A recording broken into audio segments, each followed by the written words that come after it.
নমস্কার বন্ধুরা, কেমন আছো তোমরা সবাই? চলে এলাম তোমাদের গল্প বন্ধু আজকে গল্প ঘরে আড্ডা নিয়ে। আজ রবিবার, ছুটির দিন, তাই আবার বৃষ্টি পড়ছে। তো আমাদের যে আছে আমাদের বাড়ির যে বলেছিলাম আগের দিন, সেই দিদি প্রথমে আমাকে একটু পেঁয়াজ, রসুন, আদা এগুলো সব কেটে কুটে দিয়েছে। এখন আলুটা আর পেঁপেটা ছাড়াচ্ছে। এরপর এগুলো ছাড়ানো হয়ে গেলেই আজকে একটু খাসির মাংস করব ভেবেছি। খাসি আগে আনা হয়েছে, যে সুকুমারদার কথা তোমাদেরকে বলেছিলাম সে সুকুমারদাই এনে দিয়েছে।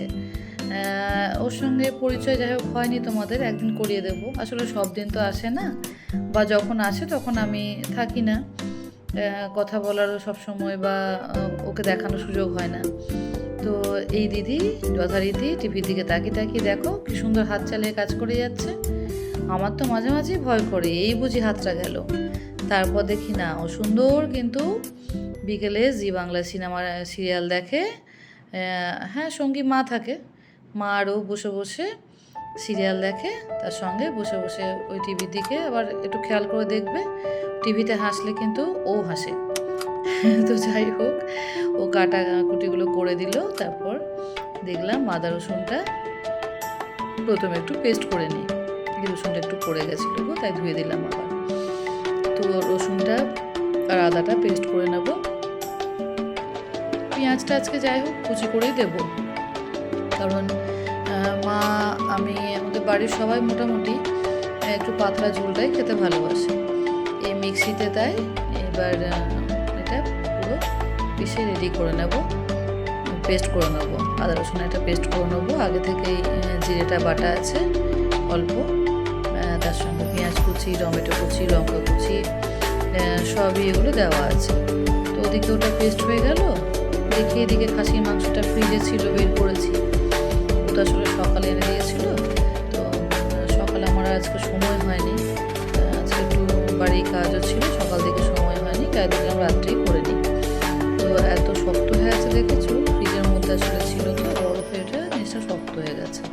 তো যাই হোক, নর্মাল জল দিয়ে রেখে দিলাম খানিকক্ষণ। তারপরে রেখে দেওয়ার পরেই কিন্তু এটা দেখো সুন্দর এবার কিন্তু ছেড়ে গেছে, বরফটা ছেড়ে গেছে।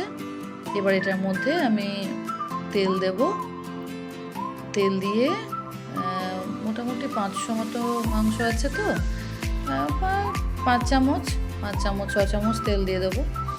সর্ষের তেল, আমরা রান্নাতে সাধারণত সর্ষের তেলটাই ব্যবহার করি। খাঁটি সর্ষের তেলটা দেব।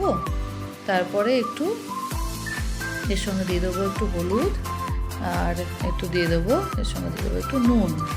এই নুন, হলুদ আর তেল, এই যে অল্প একটু নুন দিয়ে দেবো। এই নুনটা দিয়ে, নুন হলুদ তেল দিয়ে এটাকে ভালো করে জিনিসটাকে ম্যারিনেট করে নেবো। আমি মাখানোর সময় আগে দিতাম, এখন কিন্তু খুব একটা মশলাপাতি কিছু দিই না। আসলে আমরা ঘরে থাকলে আগের দিন বলছিলাম না, আমরা একটু পাতলা করে খাসি বা মুরগি যাই হোক, চিকেন বা খাসি যাই হোক, আমরা একটু পাতলা করে ঝোলটা খেতেই ভালো লাগে। খুব বেশি গ্রেভি বা থকথকে হয়ে গেলে তখন ওটা খাই না তা নয়, কিন্তু এটা বেশি প্রিয় বলে এখানে মশলাটা এটার সঙ্গে, মাংসটার সঙ্গে বেশি কিছু না দিয়ে তেল হলুদ নুন দিয়েই জিনিসটাকে ভালো করে মাখিয়ে নিলাম। এরপরে গ্যাসটা জ্বেলে তার মধ্যে কড়াইটা বসিয়ে এবার এর মধ্যে দিয়ে দেবো একটু, কড়াইটা গরম হলে দিয়ে দেবো সর্ষের তেল। অল্প একটু সর্ষের তেল দেবো।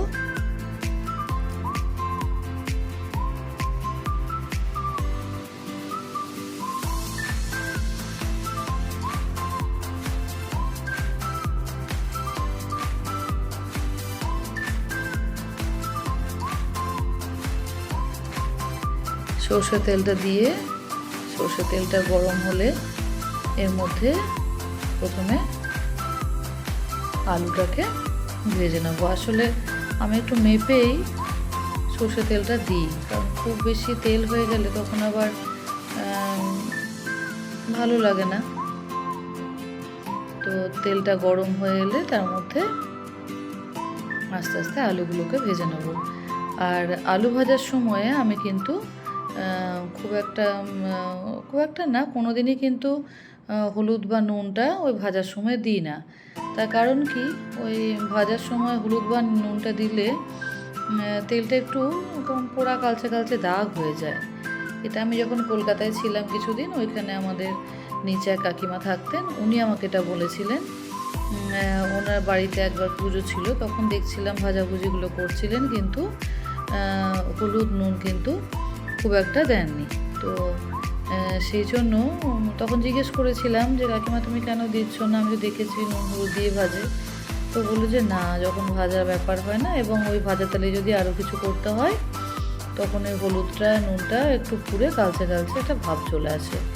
ওই জন্য যদি শুধু ভাজা করতে হয় সেক্ষেত্রে ঠিক আছে, কিন্তু ভাজার পর যদি অন্য রান্না করতে হয় তাহলে নুন হলুদটা দিই না। এই দেখো এখানে পেঁয়াজ কুচি, তোমার এখানে আদা রসুনটা পেস্ট করে নিয়েছি, আদার সঙ্গে জিরেও আছে, টমেটো কুচি, লঙ্কা, চেরা লঙ্কা, কাঁচা চেরা লঙ্কা, আমরা করে ঝাল খাই না তো চেরা লঙ্কাতেই হয়ে যায়। এই যে আলু ভাজাগুলো তুলে নিয়েছি, তুলে নিয়ে এবারে কড়াইয়ে তেল তো আছেই, আর খুব একটা তেল লাগবে বলে মনে হয় না, লাগলে পরে দেখব। দিয়ে দিলাম অল্প চিনি। চিনিটা কি হয় বন্ধুরা, চিনিটা দিলে কিন্তু চিনিতে একটা লালচে লালচে করে ভাজলে একটা সুন্দর কালার আসে।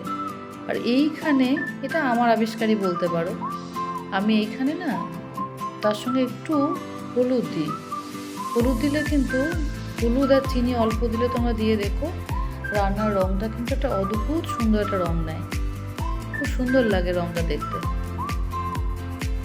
তাই এখানে চিনিটা আর হলুদটা অল্প একটু গরম হয়ে গেলে তারপরে একটু মোটা মোটা করে কাটা পেঁয়াজ এগুলো আমি কড়াইয়ের মধ্যে ছেড়ে দিলাম।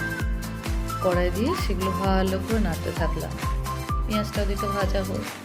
আজকে একটু মনটা খারাপও আছে জানো, আজকে আমাদের বাড়িতে দেখেছো কিছু গাছপালা আছে, একটা বড় আম গাছ আছে, সেইখানে একটা কাক উপরে বাসা বেঁধে সেখানে করেছিল কি, কাকের কিছু বাচ্চা হয়েছিল, আমরা সেটা কিন্তু জানতাম না।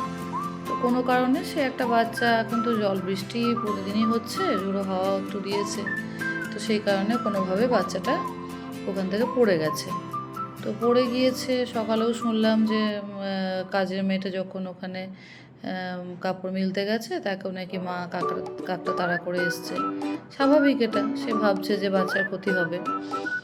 তো সারাদিন মোটামুটি সবাই একটু সামলেই চলেছি। আমি যদিও জানতাম না, পুজোর ফুল যখন তুলতে গেলাম তখন আমাকে সেভাবে কিছু পড়েনি, আমিও খেয়াল করিনি কোথায় ছিল বাগানে, পরে মায়ের কাছে এসব শুনলাম। তো হয়েছে কি, দুপুরে বাবা খাওয়া দাওয়ার পরে একটু বাইরে দরজাটা আমাদের লাগিয়ে দিয়ে আসে, কাজের মেয়েটা এগুলো চলে যায়, তখন বাইরে গিয়ে বাবা কাঠের দরজাটা খিল দিয়ে আসে, খিল সব দিয়ে দেয়। তো দেখো এখানে পেঁয়াজটা আর কাঁচা লঙ্কা টমেটো সব দেওয়া হয়ে গেছে, দিয়ে আবার এখানে আমি আদা রসুন আর জিরে বাটা সব পেস্টটাই কিন্তু এখানে দিয়ে মশলাটা কষতে থাকলাম। এবং এই মশলাটা কষার সময় এখানে আবার একটু অল্প নুন আর হলুদ দিয়ে দেবো, দিয়ে কিন্তু দেখো অল্প নুন আর হলুদ দিলাম, দিয়ে কিন্তু এবারে আস্তে আস্তে মশলাটা খানিকক্ষণ কষতে থাকবো। একটু একটু জলটা টানবে, তেল ছাড়া একটু হয়ে যাবে, দেখো কেমন এই যে চলে আসছে, যে একটু তেল ছাড়া হয়ে গেলে তখন আমরা করবো কি, কষানোটার পরে তারপরে ওখানে গিয়ে যেটা মাংসটা মাখানো আছে নুন তেল হলুদ দিয়ে ওইটা এখানে দিয়ে দেবো। তো যাই হোক, এবার দিয়ে দিলাম, একটু জল বেরিয়েছে গো, দেখেছো ফ্রিজে ছিল তো মাংসটা, ওই মাখানোটার সঙ্গে একটু জল বেরিয়ে গেছে। যাই হোক, একটু বেশি সময় নিয়ে কষতে হবে, জলে হয়ে আছে। আবার বেশি যদি আঁচটা দিয়ে দিই, যদি আগুনটা বেশি দিয়ে দিই তাহলে কিন্তু আবার সেখানে ইয়ে হয়ে যাবে, মানে একটু পোড়া পোড়া ভাব চলে আসে, কন্টিনিউ দাঁড়িয়ে নাড়তে হবে, নাহলে কিন্তু পুরোপুরি যেতে হবে। তাই এখানে ধিমে আছে, একটু ধিমে আছে এটাকে কষতে দিলাম। যাই হোক, বাবা এবার গেছে, গিয়ে বাইরে দরজা লাগাতে গেছে, বাবা শুনছিল সকাল থেকে যেরকম কাকের বাচ্চাটা এরকম হয়ে গেছে। তো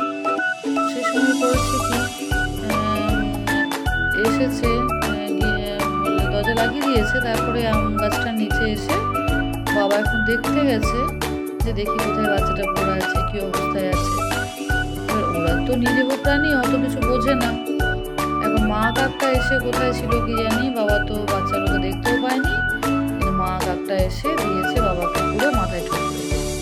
তো একদম রক্ত টক্ত বেরিয়েছে, তো একাকার কাণ্ড। কষানো হয়ে গেল, কষানো হওয়ার পরে মাংসটা তোমার ওই কুকারে দিয়ে একটু সিটি দিয়েছিলাম। এখানে মাংসটা অল্পই দেখতে পাচ্ছ, কারণ দুপুরে খাওয়াটা রাতের খাওয়াটা হয়ে গেছে, তারপর ভিডিওটা করেছি। আজকের মতো টাটা।